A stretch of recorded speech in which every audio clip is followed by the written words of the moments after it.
वडोदरा महानगर पालिका एक और तो विकास के बड़े बड़े दावे पेश करती है, लेकिन दूसरी ओर जमीनी हकीकत कुछ और ही नजर आती है। भीषण गर्मियों का मौसम चल रहा है, तब ये खबर वडोदरा के वार्ड नंबर 14 से सामने आई है, जहां पर चंद्रप्रभा नगर फूडा के आवास मौजूद है। यहाँ पर रहने वाले जो निवासी है वो पानी की किल्लत की समस्या से परेशान है, जो विकास के बड़े बड़े दावों की पोल खोल रहा है।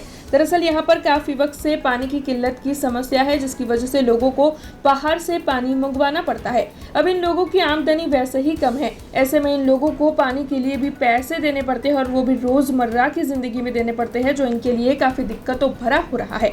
ऐसे में इस पूरे मामले के मद्देनजर वार्ड नंबर 14 के कांग्रेसी काउंसिलर तीर्थ ब्रह्मभट्ट ने स्थानीयों के लिए आवाज उठाई है और इस मामले में रोष जताया है। तो वहीं स्थानीयों की ओर से भी इस पूरे मामले के मद्देनजर रोष जताते हुए जल्द से जल्द पानी की किल्लत की ये समस्या उनके लिए सुलझे, ऐसी मांग साझा की जा रही है। तो वहीं आपको बता दें कि इस दौरान वार्ड नंबर 14 के कांग्रेसी काउंसिलर दीपा श्रीवास्तव भी वहां पर मौजूद रहे थे और उनकी ओर से भी स्थानीयों के हक में आवाज उठाई गई थी। છેલ્લા ઘણા સમયથી વોર્ડ નંબર 14માં પીવાના પાણીની સમસ્યા ખૂબ જ વધી ગઈ છે। એક બાજુ આકરો ઉનાળો હોય, આકરો તાપ હોય, લોકો પાણીથી તરસ્યા હોય, મારા વોર્ડના જનતા પાણીથી તરસી હોય, એ સમયે પાણીનું ટીપું ના આવે। અમે કેટલો રજૂઆતો કરી કમિશનરને પણ, પરંતુ ક્યાંક કોઈના પેટનું પાણી હલતું નથી। અમારી જનતા પાણી વગર તરસી રહી છે। ત્યાં ચંદ્રપ્રભા નગર વોર્ડ નંબર 14માં ચંદ્રપ્રભા નગર છે, જ્યાં અમે ટેન્કરથી પાણી પૂરું પાડી રહ્યા છે, કારણ કે અહીંયા પીવાનું પાણી નથી। આ એક સ્લમ વિસ્તાર છે, જ્યાં ગરીબ ઘરના લોકો રહે છે। લોકો જગનો ખર્ચો પોસાય છે કેમ નથી અમને? ચલો માન્યું કે મધ્યમ વર્ગના લોકોને જગનો ખર્ચો પહોંચાડી શકે, લોકો અવાજ પણ અહીંયા તો જગનો ખર્ચો પહોંચે છે કેમ નથી? એટલે કેટલા દિવસ આ લોકો જગનું પાણી પીએ? આ લોકો જ્યારે જનતાને સરકારને ટેક્સ ચાલતો હોય, વેરો ચાલતો હોય પાણીનો, તો સરકારની ફરજ બને છે કે ચોખ્ખું પીવાનું પાણી આપે। પરંતુ ક્યાંક ને ક્યાંક અમારી સરકાર નિષ્ફળ નીવડી છે, જેના કારણે ટેન્કરથી પાણી આપવું પડે છે। અને એમને ક્યાંક ને ક્યાંક ગામડા જેવી ફિલિંગ આવી રહી છે, કે જેમ ગામડામાં લોકો ટેન્કરનું પેલું જૂની યાદો હોય આપણી, બેટા લઈને ભરતે આજે એવી યાદે આ સરકારે શહેરને ગામડું બનાવી દીધું છે। એટલે હવે સરકારે જાગવું પડશે, જનતાએ જાગવું પડશે, એના પાણીની સમસ્યા વહેલામાં વહેલી દૂર કરવી પડશે। આજવા સરોવરની સપાટી 206 ફૂટ છે। ત્યાંના અધિકારીને કેવું એવું છે કે ભાઈ 208 ફૂટ હોય તો શહેરને પૂરું પાણી મળી રહે, દક્ષિણ અને પૂર્વ ઝોનમાં પૂરું પાણી મળી રહે। પરંતુ ક્યાંક ને ક્યાંક સરકારની નિષ્ફળતા છે કે નર્મદામાંથી પાણી નથી લાવતી। નર્મદામાં પાણી છે છતાં પણ નર્મદા નદીમાંથી પાણી નથી લાવતી। એ ખબર નથી પડતી કયા કારણથી નથી લાવતી, કારણ કે એ લોકો જે પાણી લાવે ને તો વડોદરાની જનતાને પીવાનું પાણી પૂરતો પ્રેશરથી મળી રહે।